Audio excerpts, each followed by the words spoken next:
All right, guys, welcome to the Clack Shack, and I'm telling you, I'm about over these stove covers. I'm just going to put it to you that way. I have got two ready for the staining process and ready to have the handles put on them. I've got one here that I just come off the engraver. I've got one more over there that is still currently in the engraver, getting its final touches. These three here are generic ones. They just have the home sweet home on them. And this is the main panel of the build. And what I do is I just put that in the center. This is my generic design that I use for this customer. And all we do is change the text to whatever it is that they want on the text. But this is 20.5 inches tall and 30.5 inches wide. That gives me a good number to work with. It fits most any stovetop, whether it be a glass top, whether it be a one of the ones that has the eyes on it, or if it's a glass top, whatever, it fit it. And on the back, I leave them completely flat on the back. I don't put anything back here because, like I said, with the glass tops and then the range tops, they fit a little differently. So I leave this flat. It does get a few little feet, the little felt feet on the back of it, just in case they want to set it on the table or set it on the counter. It won't scuff up anything. But this is pine wood. It's not really hard. It will dent and ding a little bit. So more than likely, most of your counters and stuff like that would probably put a ding on this before it would actually ding the countertop. But this it's been really busy at the shop today, guys. I'm trying to get back to doing some laser engraving. I've had a couple people asking me about my enclosure again. And yes, while I've been doing this and some of my downtime, I've been doing a little bit of tweaking to my laser. One time I wasn't fighting spider webs. I don't know whether I had a batch of spiders break out in the shop here or what, but I'm getting cobwebs everywhere.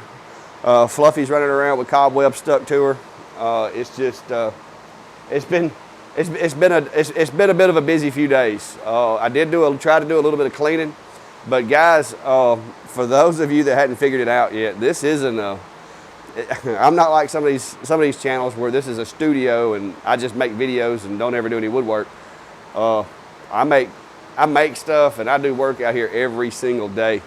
And a lot of times that doesn't involve cleaning up, because even though I'm a little OCD, it makes absolutely no sense for me to spend 2 hours trying to clean this place and then the next day it's back dirty again. So I did do a little bit of cleaning up because the sawdust on the floor was getting a little ridiculous. And if you let it get too, this may be TMI, guys, but if you let the sawdust get too deep on the floor, Fluffy and her sisters tend to think it's a litter box. So they kind of won't let me get the sawdust too deep, because that's not what you want to find. You know, open the shop door, come into work, and you look and there's a pyramid built in the middle of your floor. Not exactly make for a good day. So, but I will come over and show you some of the things that I've done to the enclosure. I just wanted to drop a video and let you guys know I hadn't forgot about you. It has just been extremely busy, extremely busy. I've took vacation this week, so I've been home trying to get this stuff caught up, but it's a work in progress. So stick around for just a second. I'm gonna move the camera around and I'll walk you over and show you a couple of the semi-complete stove covers. And then we'll go over, the few little minor things that I've changed on my enclosure. So stick around for a second.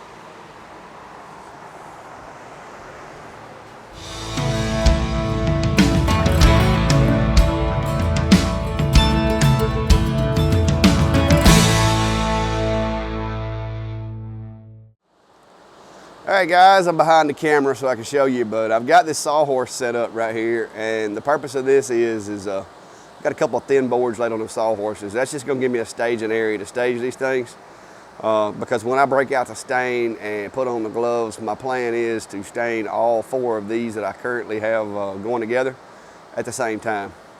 We'll walk over here. If this camera will stay still for me without stopping you. But I just got off the planer, and I'm kind of on a break right now, guys, and that's the reason that I decided to do this. But I just got off the planer, and I just got through planing those boards. Those are going to wind up being the side boards. Those are 3-inch wide boards that are 3 inches wide, 20.5 inches long. that go on the ends of the stove cover, and that is where the handles get placed. That board serves to sturdy up the 3/4 inch panel that's on the bottom. That just kind of stiffens it up, sturdies it, and it helps distribute that weight when I put the handles on there. But for those of you that don't know, that's what the wood looks like when it comes out of the kiln. That is straight out of the kiln. This board on this side here, straight out of the kiln, just cut, and it's ready to be made. But now there's a lot of work. Once I get this stuff milled, there's still a lot of work that has to be done. It has to be planed down to get it to the right thickness and get it smooth and consistent, because as good as I try with my mill, it's never going to be perfect. But I get it planed down to the right thickness, and then I have to take it over to the table saw or get a rip saw and make sure that the boards are square lengthwise. All right, guys, and just to let everybody know, because I know there's a lot of guys that are new to the channel, maybe not know about this side of what I do. And after I use those last 3 boards that I've got on those sawhorses, I'm gonna have to be back up here getting more wood ready to do my next wave of stove covers, because they come in waves. I'll probably have 5 come in this week, and so I got to get some wood ready.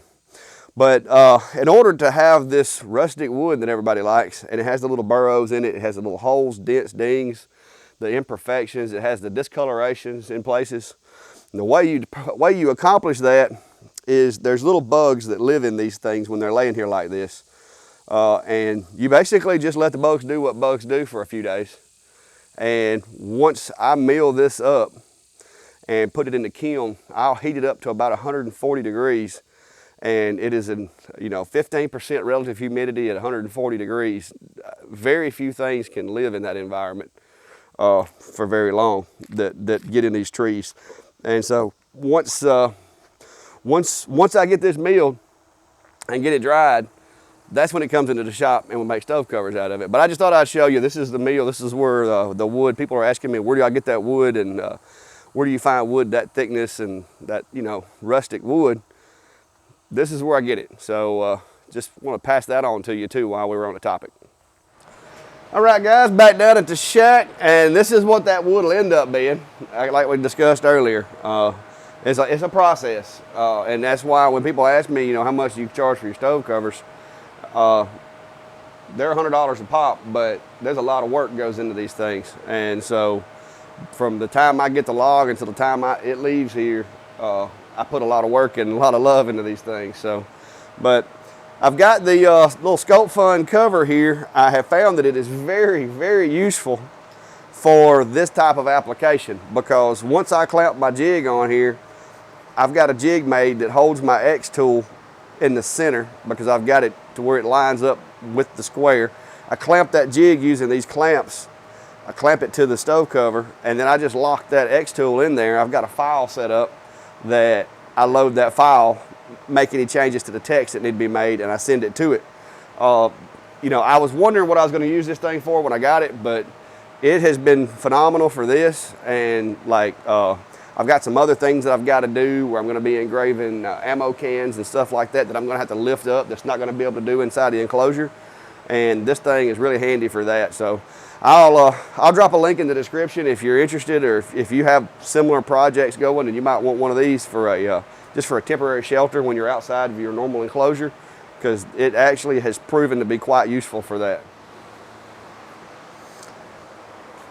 All right, guys, as you can see, when I'm working on stove covers, because of the length of this USB cable, which I'm going to order me a longer cable, I have to move my laptop over a bit to reach the X tool over here. I am going to get me a longer cable so that I don't have to concern myself with that. But for now, while I had everything moved over, I went ahead and did a little housekeeping here in my computer area. I extended this table ledge over a little bit with a piece of poplar that I had to hold my battery back up a little better. I've got a lot larger platform for my machine. I've incorporated a USB hub to the side of my enclosure, and all of my enclosure related USB stuff plugs into that hub, and then when I set the machine down, I just have to plug that USB in right there. Built me a little shelf up here to get my air assist up and away from everything. I noticed that it gets hot during some of my 2-3 hour burn sessions. So I have put it up there in a little shelf of its own to kind of hopefully give it a little bit more airflow. Everything out here gets hot during the day, but just so that, just so maybe it won't get as hot, I've got it up off the ground. But the enclosure that I built, and guys, I've had 2 or 3 people that message me and wanting, you know, my design or my blueprint or whatever. And I guess I could sit down and blueprint this thing out, but that's a lot of time that I don't got right now. So this is the best I got to offer. Is I'll do some measurements for you. You can write this stuff down, or you can look at how I've got it designed. If you want to try it, try to build you one, you can. But from front to back, this thing, basically, my enclosure is built into the wall, more or less. It's the wall on the back side of it is connected to it. So from the very back to the front edge, not including my little trim pieces here, from the very back to the front edge, it's 25.5 inches. It's 26 if you go all the way out past my little piece of trim. And the spring setup that I'm using, this is nothing more than a spring that you can pick up at a hardware store. I did kind of guess at the poundage, and I don't remember what it was, but I just kind of guessed, you know, how much it would take to hold this thing up. And apparently my guess was pretty good, because the way this works is, in its current configuration, this spring pulls the lid down. Because of the angle of the spring and where these are placed, it holds downward pressure on the lid. But when you lift this lid up about right here, that's when the spring is extended as far as it'll extend during this movement. And then when it comes up to here, the spring is collapsed back down and is under pressure still. So that's what allows this spring and the one on the other side, it allows them to serve as both holding the lid up and holding the lid down, is because on that angle, the spring stretches out to here and then back, it collapses. Stretches up to here and then it collapses. So it's just a very simple design. Those springs were like $6 as opposed to the struts that you can buy are $40 or $50, and sometimes those guys are just insanely strong and they can push wood apart. So I decided to go with springs, kind of back to my roots in the old screen door springs from back in the day. But the internal dimensions of my enclosure, the inside from the back wall to the front wall interior is 24.5 inches. That's 24.5 inches from the back wall all the way to the front wall. And kind of how I built this enclosure was, it started off with the X tool, my leveling feet for the honeycomb and everything in place, and I just kind of blueprinted that. So that's 24.5 inches from the back to the front on the interior, and then 24 inches wide left to right on the interior. And for the ceiling is at 20.5 inches from the floor of the table. That is the piece of steel that I have in the bottom of this thing is 20.5 inches up to here where the camera's mounted.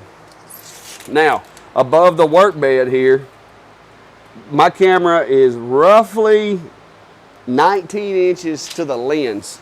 Like, it's right there to where the lens is on this camera is roughly 19 inches. Now, if I were going to change anything about my build, and I did it this height because of my shelves back here mostly, but if I were going to change anything about this build, I would probably go ahead and add about 2 more inches here to get the camera up just a little bit more, to give me a little more field of view. That would be, if I was critiquing this build, that is my biggest thing that I would probably go back and change.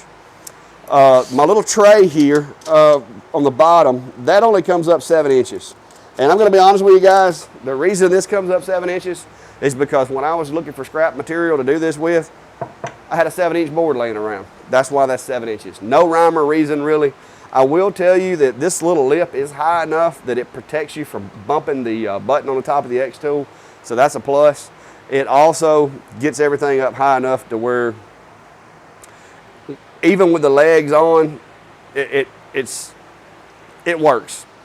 Because the way this lid is built, the X tool can actually come all the way up to like here and still function, because this lid is matches the box.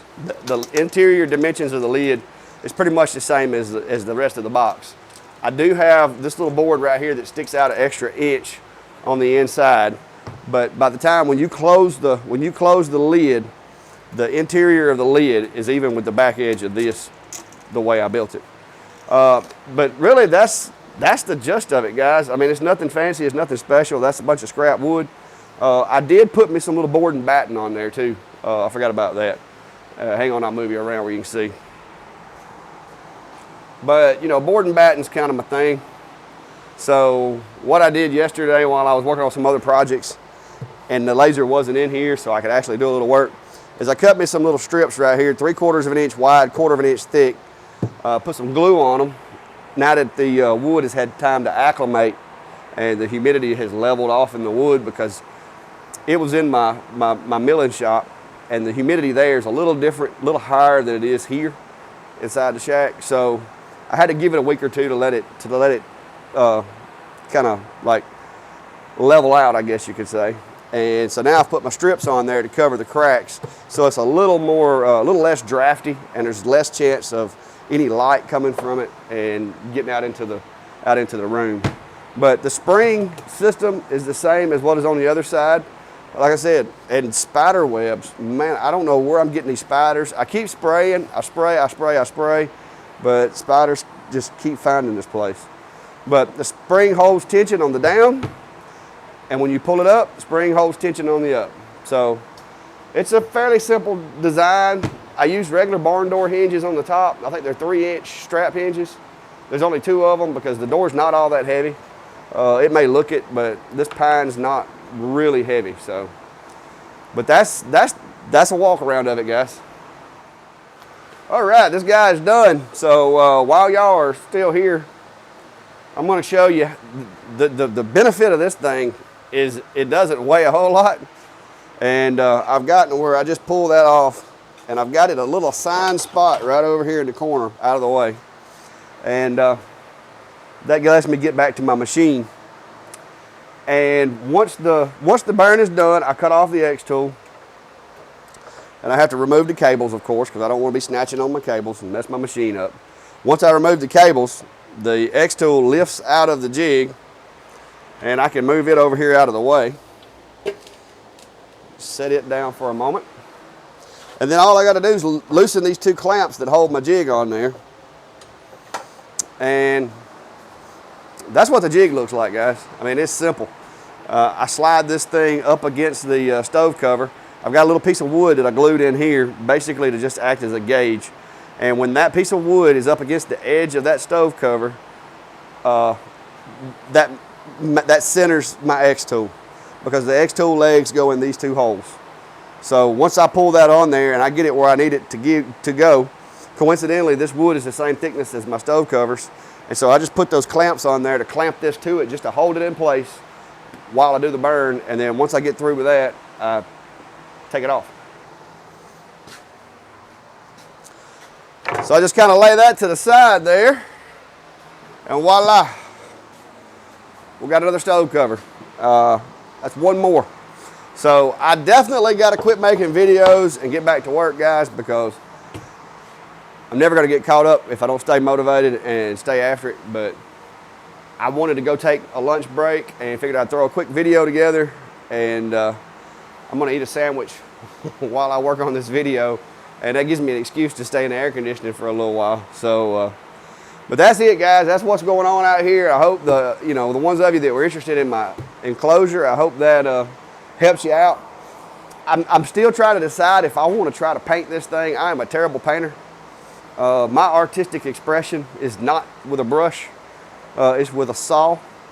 So I'm really scared that I will mess it up if I try to paint it, but I'm almost, and y'all bear with me on this, I am almost wanting to paint the interior parts of this thing yellow and then trim it out with black so that it matches the rest of my tools.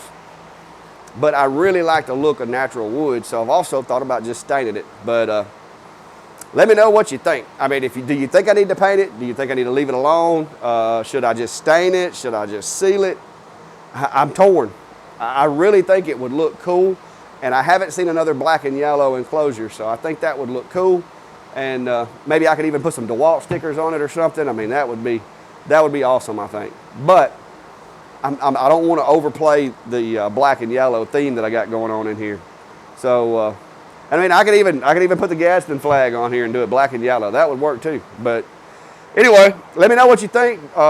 Drop your vote for what color or what I need to do to this thing. Drop your vote in the comments and let me know, because I'm having a terrible time deciding. That's why it is still sitting here unfinished and with no stain, no nothing, is because I can't decide what I want to do with it.